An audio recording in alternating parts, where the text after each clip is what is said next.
to have heard God tell a story to me many years ago. I said, how did you create the arcs, the archangels? Because they are no angels.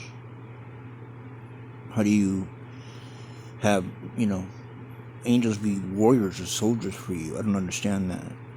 It sounds violent. It sounds like, how can you say you're non-violent? How can you be about love to thy enemy and have an army of soldiers? It doesn't sound correct. Do they have to do battle, all that? And why is it that they are allowed to run? Are they allowed to sin? I don't understand. What's the concept here? And of course, it's never like, we think. It's never like it's written down. But he told me an amazing story. He said when he had first realized that he even had entities that he could qualify as what the Bible calls archangels. In fact, every religious text out there actually refers by name to the same archangels. That's amazing. It's an amazing statistic that in the Jewish Torah, in the Quran, in Islam, and in the Bible, there's only 3 angels that are named, and in every single text, although thousands of years apart, it's the only thing in common.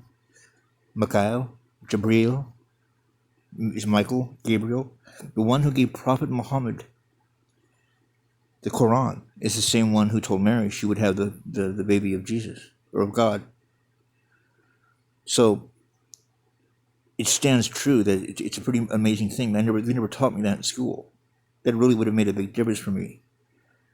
That these religions which try to be different, or we think that they're different, actually, we're like, we're not going to lie to you, man. This is what the guy's name was. And yet you find them in every religion. The same dudes were the same dude was at your party? Yeah. My party was 500 years later. The same guy? You're sure that was his name? Yeah. It's just spelled, a little differently. They speak a little differently. And basically, God said, well, there's a war. There's a war on another planet. And basically, I had left. I had abandoned my angels. And I had let them, and I had purposely done this to basically succumb to the devil. And he didn't mean that in an evil way. He says, they can go and have their little worldly delights. They can do all these things that I told them not to do because I have left them. So in anger, I expected all my angels to go and party with the devil, do whatever they wanted with the devil. He says, but there were these certain angels that were holdouts. And even though it was obvious that I was gone, I'm abandoning you. Sorry, I lied. These angels, Michael being the main one, refused to join the devil's side. Now, they're hungry. They're thirsty. They've been fighting. All my other angels went to earth. And of course, I would come back and there'd be a big surprise. But I never expected to come back and see that Michael and these other angels said to me, we believed in what you believed in, so you can abandon us. But we're not here for you, necessarily for you. We're here for the idea you're pushing. We're here for the whole love, ultimately, like we want everything to work out. We may have to fight. We may have to do a lot of crazy things. But we always come home. We always stay true to the mission. And so even you can leave us. And if we die, we die. But we stayed loyal to the idea. We stayed loyal to the concept that you were pushing about peace, love, and light. Even if we have a lot of darkness. And we weren't going to join him because we would rather die. Even though he kept telling us, your God has abandoned you. Your God has abandoned you. And we said, we don't care if he abandons us because we're not abandoning the mission. We believed in what he was telling us. We weren't just believing in him. Just because he's gone doesn't mean we don't believe or agree with what we believe in. And what you're doing, we didn't believe in. So, and God said when he came back, he had never expected that. He could not believe that. Of course, there's always something that even gods learn. They aren't the same as they were 100 years ago, right? Everybody learns something new every day. And so, now and then I would, be out with my friends, I'd be partying and doing drugs. It's hard to tell somebody that you believe in this concept of God and archangels when you're doing stuff they see as sin. It's not in that book. Nowhere in that book does it say that. And it would be very difficult to fight demons if you couldn't somehow or another, bend the rules. And God said, I knew at that point they had been tested, so the archangels were given freedom.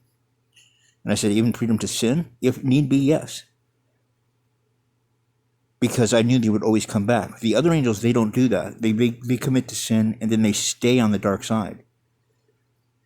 That's why we have temptation. They get tempted, and then they go, you know what? Fuck God, this is much, much better. And it probably is going to be. But to stay true, to stay a good heart, to stay gold, even though I'm having to go to enemy territory, I will always come back home to God. I will always stay loyal to God. And that he said that was when he decided that there would be a separation of the archangels and the angels. And that's why they say, an archangel is no angel. No, is it better? Well, in the categories of the church, no. But, in the realm of things, yeah, it is, because it's had much more experience. Many angels don't like archangels. Why? Because they smell dirty to them. They've been through so much. The angels are always very pure, very clean. Why? They're lily white. Why? Because they haven't been through hell. They haven't been through hell. I mean, if you get a soldier coming back from war, you're going to have a soldier that's going to be looking pretty shitty.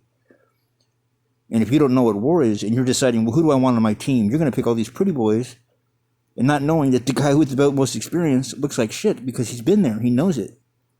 What do people say? You don't want to go there with me. No, actually, remember when you say that to somebody, maybe you do want to go there with him.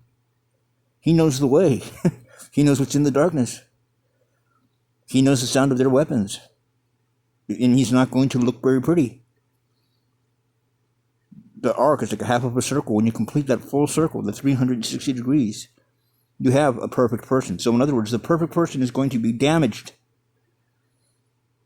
That's perfect. That's perfection. They've experienced so many things and more things to come. They do not have one thing only, only one thing. It seems to be that way with Jesus, that we have this perfectly holy, divine being. But do we know that for sure? How does he get his knowledge? I don't think they just sent down some hippie. I just don't believe that. You don't just send down some guy who wasn't tested. If you can get crucified like that and still stay real. This is a very unique individual. Like a superhero or a comic book. If you don't believe that's fine, then he's a superhero in a comic book. But he is real. And to that, we stay loyal. I don't think that's too far-fetched. We've seen things that we stay loyal to. If you've seen them and you've known that they exist, even if it was in L.A., like to a goddamn gang or something, if you know that does exist, that you can become better, that you are better, even though you don't look that way, everyone's going to tell you you're garbage, you're lying. Very Pulp Fiction-like, very Pulp Fiction-like. And what is Pulp Fiction? Pulp Fiction is a true story that everyone thinks is a lie, so there's no use in telling it except to yourself. And that's very hard to accept. And in the movie Pulp Fiction, that's exactly what happens. You see scenarios that look like they're lies. No one's going to believe this story, but millions of people in the viewing audience know it's true. It was realistic. It wasn't far-fetched. Like with, the boxer and the guy in the basement. You go home and tell that story to somebody, no one's going to believe you. But we as the audience saw this happen, how it could happen, how they chased each other down the alley, and these rednecks, put him, tried to rape them in the basement. But no one else would believe that story. But a bunch of people as an audience saw that. He just wrote the story so that can be real. You just don't believe it because you haven't seen all that yet. But, was it that far-fetched in the movie? No. Everything in the movie Pulp Fiction was not that far-fetched. That shit could be going on all around us. So what makes you think when someone tells you a story that it's that's impossible because you haven't seen it? Eventually you figure out they wouldn't be that committed to it. They wouldn't have that much commitment and loyalty to anything. They're not stupid. They just want to believe that in their own head. That's not true. Everyone's cognitively ignorant, for some reason. There's such a push by the devil. When you see someone that loyal to something, it's not just because I just want to believe. Remember, they asked Carl Jung, who was a genius psychiatrist, and they misquote him a lot. They say, do you believe in God? And he answers, do I believe in God? No. No. I know there's a God. Now, they usually cut that last part off. So he said, as if he says, no, I don't believe in God. He says, you believe in something that you have not seen. Like, do you believe in Santa Claus? No, but with God, I know. I know there is a God. It's a huge difference. I don't need to believe in him. I know he is here. I know he exists.